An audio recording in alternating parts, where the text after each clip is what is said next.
நோக்கி பார்க்கிறோம். தந்தை நல்ல நாளுக்காக நன்றி. கல்வி வளர்ச்சினால் ஆகவே பெருந்தலைவர் காமராஜர் அவருடைய பிறந்த நாளை நாங்கள் அன்றைய கல்வி வளர்ச்சி நாளாக கொண்டாடுகிறோம். மாணவர் கண்மணிகளாகிய உங்களையும் வருக வருக என கூறி வரவேற்கிறேன்.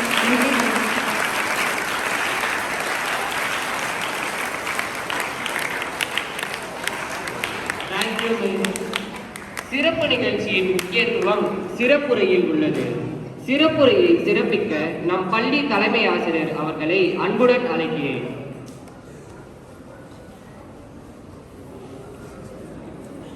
The backbone of our school, the flywheel of Wesley, the navigator of Wesley team who believes in the teamwork is the dreamer.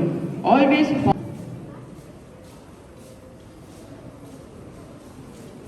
அனைவருக்கும் இனிய காலை வணக்கம். Good morning. இங்கே இன்ட்ரோ கொடுத்த அந்த மாணவர் வெஸ்லி பள்ளியின் முதுகெலும்பு என்று என்னை குறிப்பிட்டார். Back bone. ஒரு மனுஷனுக்கு வந்து பார்த்தீங்கன்னா முதுகெலும்பு ரொம்ப ரொம்ப முக்கியம். Spinal cord. முதுகெலும்புல ஏதாவது பிரச்சனை வந்துன்னா அவ்வளோதான், அவன் காலி. இந்த வெஸ்லி பள்ளிக்கு நான் முதுகெலும்பு கிடையாது. அந்த உண்மையை நான் உறக்க சொல்ல விரும்புகிறேன்.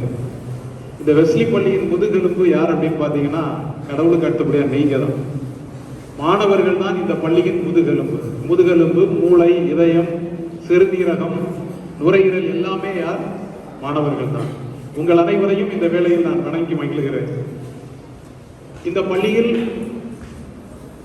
படிக்கின்ற நீங்கள் இந்த பள்ளியினுடைய 208ஆம் ஆண்டில் நீங்கள் படித்துக் கொண்டிருக்கிறீர்கள். சிறப்பிப்பார்.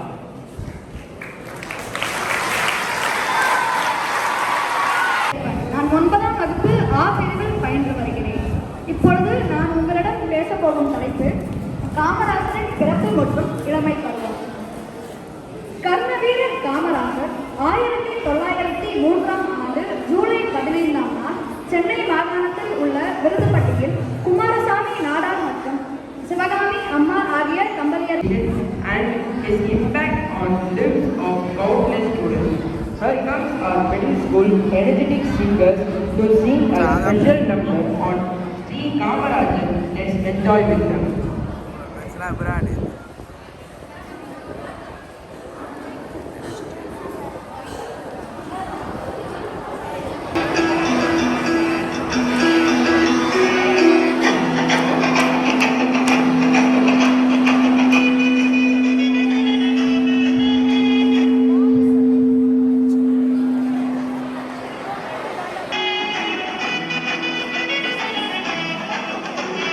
தென்னாட்டு தலைவன் தெளிவான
முதல்ல கல்லாமையை நீக்கணும், அறியாமையை போகணும். அதுதான் நம்மளோட முதல் குறிக்கோள். அதோட குழந்தைங்க உங்களால மிஞ்சி போனால் எவ்வளோ தூரம் நடப்பீங்க? ஒரு 5 காலம் நடப்பீங்களா? 10 காலம் நடப்பீங்களா? அதுக்கு மேலே அவங்க நடக்கணும்னா நீங்கள் என்ன பண்ணுவீங்க? சோர்ந்து போயிருவீங்க. சோர்ந்து போய் பள்ளிக்கூடத்தில் படிக்க சொன்னால் உங்களால் படிக்கவே முடியாது. நீங்கள் படிக்க முடியாதுடா. இதில் நான் காசு கொடுத்தா வாங்குற ஓசியில் தானே தராங்க, நான் எதுக்கு படிக்கணும்? நானும் இது எதுக்காக படிக்கணும்? எனக்கும் இதை ஓசியில் தானே தராங்க. இதெல்லாம் படிக்கணும்னு நினைச்சாலும் எனக்கு தலை சுத்துது.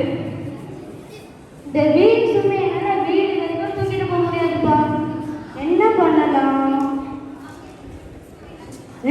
ஒரு ஐடியா இருக்கா? சொல்லுடா. நம்ம வேணா கிளாஸ் ரூம் டெஸ்க் இருக்கும்ல, அது கட்டிட்டு இந்த புக்கை வச்சுட்டு போயிடலாமா? Super idea. வாடா.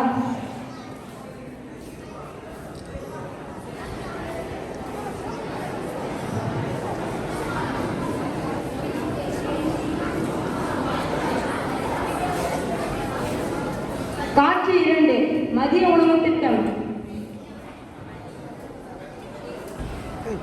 சத்து நாளெலாம் வந்துட்டாங்கடா.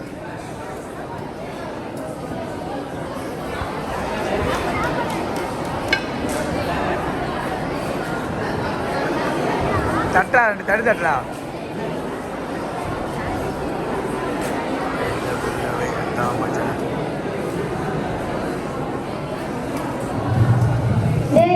சாப்பிடவே முடியலடா. நிறைய காய்கறி பண்ணுவாங்க.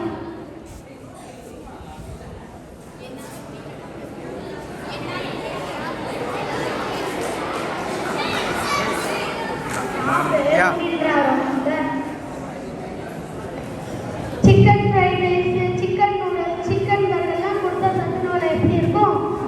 அது நல்லா தான் இருக்கும். ஆனால் இது சத்தே. பேசாம இதை நம்ம டஸ்ட்பின்ல போட்டுடலாமா? இது நல்ல ஐடியாவா இருக்கே.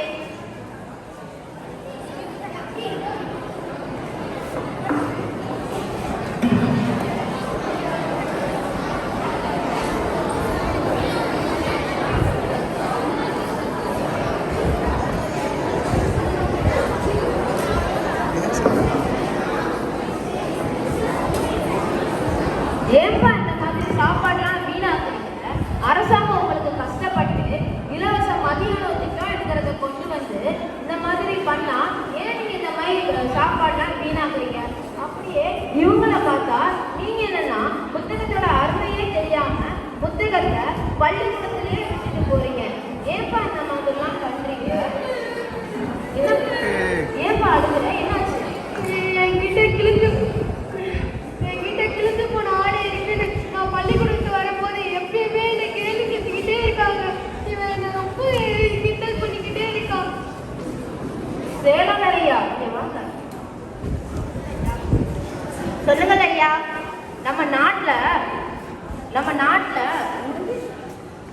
நம்ம நாட்டுல உடனே சீருடை திட்டத்தை அமல்படுத்துங்க. சரிங்களா? இதை பார்க்குற வெஸ்லி ஸ்கூல் மாணவர்கள் நீங்களாவது சாப்பாடை வீணாக்காம, புத்தகத்தோட அருமை தெரியாம அதை புத்தகத்தோட அருமை தெரியாம அதை வீணாக்காம, ஏழை பணக்காரங்கிற ஏற்றத்தாழ்வு இல்லாம இருக்கும்படி உங்களை